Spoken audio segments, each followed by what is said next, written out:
ಕರ್ನಾಟಕದಲ್ಲೊಂದು ಹಳ್ಳಿ ಬರ್ದೂರ್ ಅಂತ 30 ಮುಸ್ಲಿಂ ಮನೆಗಳಿದ್ದರೂ ಮಸೀದಿ ಮದ್ರಸಾ ಯಾವುದೂ ಇಲ್ಲ. ಹಾಗಾಗಿ ಧಾರ್ಮಿಕತೆಯೂ ಇಲ್ಲ.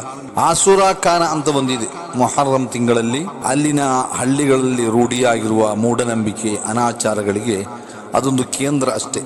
ಇದೀಗ ಮೊಯಿನ್ ಸುನ್ನಾ ದುರ್ನಾತ ಬೀರುತ್ತಿದ್ದ ಆ ಆಶುರಾ ಖಾನವನ್ನು ಶುಚಿಗೊಳಿಸಿ ತಾತ್ಕಾಲಿಕವಾಗಿ ಅದರಲ್ಲೇ ದೀನಿ ಕಲಿಕೆ ಆರಂಭಿಸಿದೆ. ಅಲ್ಲಿ ಮದ್ರಸಾ ಅಧ್ಯಾಪಕ ಯಾರು ಗೊತ್ತಾ? ರಫೀಕ್.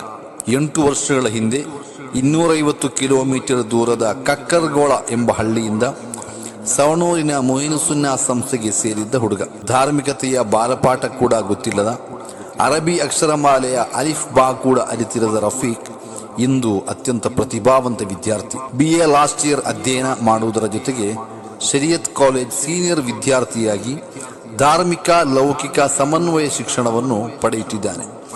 ಸಂಜೆ ಹೊತ್ತು ಸವಣೂರಿನಿಂದ 6 ಕಿಲೋಮೀಟರ್ ದೂರದ ಬರ್ದೂರ್ ಗ್ರಾಮಕ್ಕೆ ತೆರಳಿ ಅಲ್ಲಿನ ಹಳ್ಳಿಗರಿಗೆ ಜ್ಞಾನದಾನ ನೀಡುತ್ತಿದ್ದಾನೆ.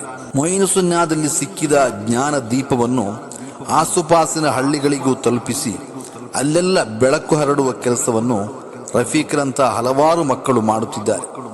ಮುಂದಿನ ವರ್ಷಗಳಲ್ಲಿ ರಫೀಕರಂತಹ 300 ಜ್ಞಾನ ದೀಪಗಳನ್ನು ಸಿದ್ಧಪಡಿಸುವುದು ಮೊಯಿನ್ ಸುನ್ನಾದ ಗುರಿ. ಅದಕ್ಕಾಗಿ ನೀವು ಕೈ ಜೋಡಿಸುತ್ತೀರಾ?